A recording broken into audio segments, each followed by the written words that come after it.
Hi, I'm Jen Lehman, co-founder of Property Elite, chartered surveyor and APC assessor. At Property Elite, we provide training and support for the APC, Asset RICS and FRICS qualifications. We cover all routes, pathways and geographic regions via our team of specialist consultants and trained assessors. This also includes the senior professional, specialist, academic and direct entry routes. In this week's podcast, we take a look at the replacement of the London Interbank Offered Rate, LIBOR. It's essential listening for APC property finance investment candidates, as well as those in other pathways pursuing property finance and funding as a technical competency. It'll also be of relevance to candidates advising on interest rates to be used in residual land valuations and development appraisals, as well as asset and investment managers.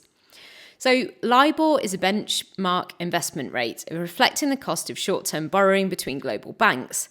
It was first introduced in the 1980s by the British Bankers Association, and it's used by around $30 trillion of financial contracts globally.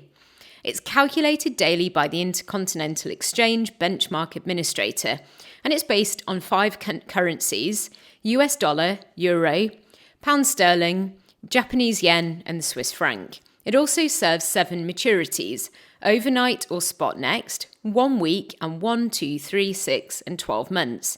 This means that there are 35 different LIBOR rates in total. LIBOR is used as a basis for calculating interest rates relating to mortgages, corporate loans, credit cards, student loans, interbank products such as interest rate swaps, futures and options, syndicated loans, and so on. LIBOR is being phased out by the end of 2021 by the Bank of England and Financial Conduct Authority.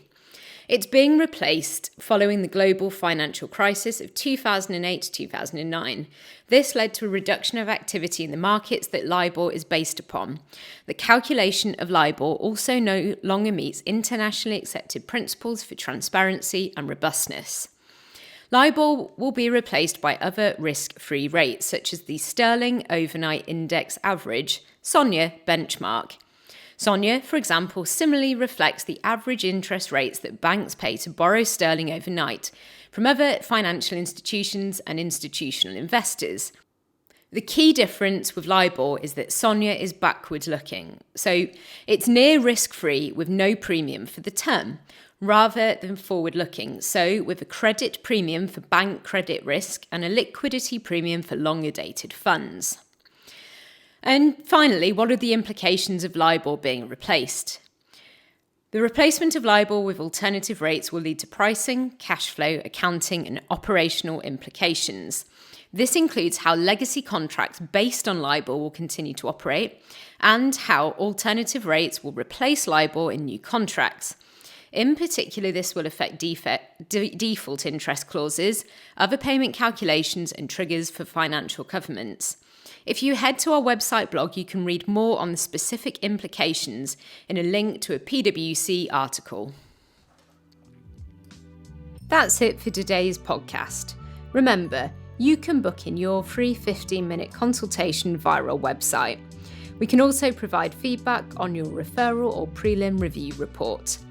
If you head to our website, you can also access our other free support resources, including our ebook guides, podcasts, videos, quizzes, blog, and CPD newsletter. We can't wait to work with you, so thank you for listening, and I'll see you next week.